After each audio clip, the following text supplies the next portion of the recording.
हमारे मुंबई पेशेंट से 5000 ग्राफ्ट के ग्रेड 5 टू ग्रेड 6 बॉन्डनेस आप देख सकते हैं। इनको ये जो रिजल्ट्स आप देख रहे हैं ये 7 मंथ रिजल्ट्स हैं। ओके, इनको हम काफी बोलते हैं मेडिसिन कंटिन्यू करें, अभी थोड़े कंटिन्यू नहीं कर रहे हैं, अगर ये मेडिसिन कंटिन्यू करेंगे तो उनके बाल और लंबे चलेंगे।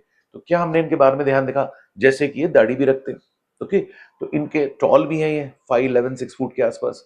तो इनको हमने स्ट्रक्चर को देखा, जैगोमा कहाँ है, ये डिस्टेंस कितना है, ये डिस्टेंस कितना है, लेफ्ट राइट बैलेंस है कि नहीं, लेटरल कैंथस से एक लाइन ड्रॉ करी, फाइन, दो टेम्पल्स के बीच का डिस्टेंस कितना है, ग्लेबुला से लेके इधर का डिस्टेंस कितना है, मिड प्यूपल पॉइंट से लेके यहाँ का डिस्टेंस कितना है, जो टेम्पल पीक से लेके ट्रैगस का डिस्टेंस कितना है, तो यहाँ से डिस्टेंस, यहाँ से यहाँ डिस्टेंस। तो हमने सब मेजरमेंट्स किए, ओके, और एक ढांचा इनके लिए तैयार किया, ताकि ये ध्यान में रखिए ये कभी भी ना इससे बड़ा नहीं, इससे ये जो माथा है इससे छोटा नहीं हो सकता। माथा छोटा नहीं कर सकते 6 फुट आदमी का, आपकी स्किन की एज भी देखनी पड़ती है, राइट। सो जिस तरह से आपने देखा, हमने इनको एक स्ट्रक्चरिंग डिजाइन की, तो ये काफी अच्छे लग रहे हैं, आपके सामने है। और डेंसिटी देखिए, नेचुरलनेस देखिए, और ये थोड़ा लेफ्ट टू राइट कॉम्बिंग करना चाहते थे, तो हमने इनके इस डायरेक्शन से बाल लगाए। क्यों, जैसे इवन शशि थरूर के इस तरह से, तो ये भी थोड़ा सा लेफ्ट टू राइट कॉम्ब करना चाहते थे। फिर 20 डिग्री ऐसा नहीं, 20 डिग्री, फिर यहाँ 10 से 15 डिग्री ऐसा नहीं, साइड्स में 5 डिग्री खड़े खड़े बाल लगा दे, चूहे वाले बाल आ जाएंगे, राइट। प्लस यहाँ आप कॉबल स्टोनिंग देख नहीं सकते, उठे हुए बाल नहीं, क्योंकि हमने ट्रिम किया ग्राफ को, आप पिटिंग भी नहीं देख सकते। और मोस्ट इंपॉर्टेंट, अगर हम सिंगल भी लगाते हैं तो भी डिटेक्ट हो जाते हैं। सबसे इंपॉर्टेंट है सॉफ्ट सिंगल हेयर, बहुत कम लोग जानते हैं, गर्दन के पास से निकालना है, आप छू के देखिए यहाँ पे, वो सॉफ्ट हेयर ना पंख के फेदर जैसे होते हैं, वो जब हम 2 रोज लगाते हैं ना, आप देखना किसी के भी बाल उठा के जो नेचुरल है, कुछ सॉफ्ट सॉफ्ट बाल दिखेंगे, वो बहुत जरूरी है नेचुरल लुक देने के लिए। थोड़ी मेहनत लगती है, उसको लंबे भी निकालने पड़ते हैं, क्योंकि अगर हम छोटा निकालेंगे हमें पता नहीं किस डायरेक्शन में जा रहा है, किधर कर्ल जा रहा है। थोड़ा लंबा निकालते हैं तो हमको कर्ल दिखता है, उसका डायरेक्शन सही दिखता है, राइट। और हम लोग चेक भी करते हैं हर डायरेक्शन हमारा बराबर आ रहा है कि नहीं। हम लोग कुछ इम्प्लांटर्स डालते हैं, और जो भी हमने स्लिट्स बनाए ना, उसकी हम लोग चेकिंग करते हैं कि हम ऐसे बना रहे हैं, ऐसे बना रहे हैं कि नहीं, बीच में 30 डिग्री। ओके, बाल का डायरेक्शन भी देखना है, क्योंकि आपने देखा होगा थोड़े थोड़े बाल हैं तो हम उसको डैमेज नहीं करना चाहते, अगर ये है तो हम उसके पैरेलल जाना चाहते हैं, उसको क्रॉस नहीं जाना चाहते। तो सॉफ्ट हेयर लाइन, फिर single hair line, central fullness है, लेफ्ट टू राइट कोम्बिंग है, पैटर्न डायरेक्शन यहाँ का है। और आप देख सकते हैं कि 5000 ग्राफ्ट, 6 से 7000 ग्राफ्ट लग रहे हैं। ओके, सो आजकल एनाजन में जो नया डेवलपमेंट हुआ ना, cell FUE, exosomes FUE, etcetera etcetera, उसके कारण आपको इल्यूजन ऑफ डेंसिटी ज्यादा दिखती है। और एक और चीज चेंज हुई है, क्या होता है कि जो सिंगल फॉलिकल होता है ना यहाँ, तो उसको हम ऐसे लगाते हैं। क्यों, ताकि वो ऐसे ही जाए। अगर मैंने ऐसा गड्ढा कर दिया, ऐसा नहीं, अगर ऐसा कर दिया, तो ये बाल कभी इधर जाएगा कभी इधर जाएगा, तो आड़ा तिरछा लगेगा ना। इसको हम कहते हैं सजाइटल स्लिट्स।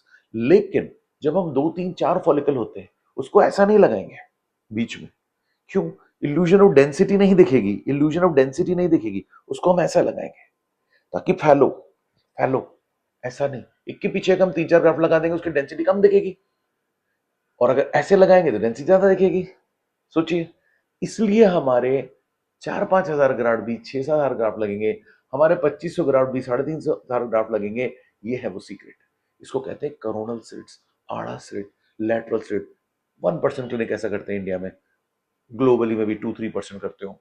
ये बड़ा इंपॉर्टेंट है। अगर पौधे ऐसे लगे तो डेंसिटी लगेगी ना भाई, पाम ट्रीज ऐसे ऐसे लगे, अगर ऐसे ऐसे लगेंगे पौधे तो डेंसिटी कम लगेगी।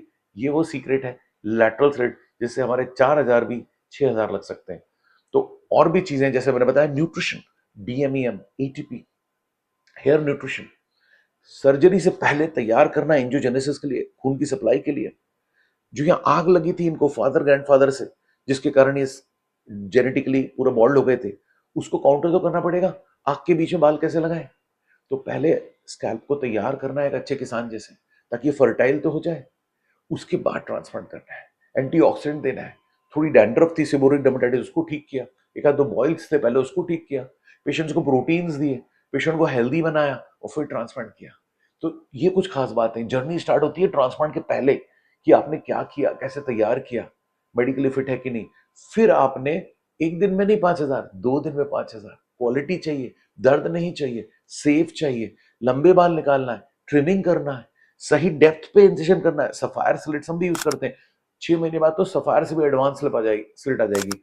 सफायर स्लिट्स में क्या है, थोड़ा प्रिसीशन है भाई, थोड़े जो छेद होते हैं वो प्रिसाइज बनते हैं, और कुछ खास बात नहीं है सफायर में। कई लोग बोलते हैं सफायर हीट ट्रांसप्लांट, सफायर मतलब पता नहीं बहुत बड़ी चीज हो गई, ऐसा कुछ नहीं है। बस ये है कि थोड़ा सा एक मदद मिल गई कि आप सफायर से भी बराबरी के कई ब्लेड्स हैं, ऐसा नहीं है, हर जगह हम सेम ब्लेड नहीं यूज करते। तो सफायर जस्ट सिंपल सी चीज है, 4,500 5,000 की ब्लेड आती है, तो उसमें कुछ मैजिक नहीं है। हाँ, कोई भी अच्छा डॉक्टर होगा, अब सफायर से सिर्फ स्लिट बनाने के काम आते हैं, खाली स्लिट बनाने से ग्रेट हेयर ट्रांसप्लांट नहीं हो जाएगा। स्लिट बनाना जरूरी है, सफायर डेफिनेटली हेल्प करेगा, फाइननेस करेगा, रिफाइनमेंट करेगा, लेकिन that is not the end of the story कि किसी ने बोला हम सफायर हेयर ट्रांसप्लांट करते हैं तो बेस्ट हेयर ट्रांसप्लांट, ऐसा नहीं है। सफायर सिर्फ एक 5% 10% काम करता है टू इम्प्रूव बेटर। सबसे इंपॉर्टेंट क्या है, बाल निकाला, बाल लगाया, सूखना नहीं चाहिए, ड्राई नहीं होना चाहिए। नंबर 2, बेंड नहीं होना चाहिए, लगाते वक्त एक लटक रहा है, बस के बाहर नहीं होना चाहिए, डैमेज नहीं होना चाहिए, सही डेप्थ पे जाना चाहिए। अगर खड़ा लगा दिया तो गड़बड़ है, क्यों? क्योंकि हम डीप चले गए तो खून की नलियां डिस्टर्ब हो गई, खून की नलियां डिस्टर्ब हो गई तो हिमोटोमा हो गया, ब्लड अंदर भर गया तो आपके रिजल्ट्स कम आ जाएगा। तो ये 20 डिग्री बड़ा क्रिटिकल है, ये 10-15 डिग्री बड़ा क्रिटिकल है। और हेयर ट्रांसप्लांट सिर्फ साइंस ही नहीं, आर्ट भी है। एक हेयर ट्रांसप्लांट सर्जन इल्यूशनिस्ट भी है, आर्टिस्ट भी है।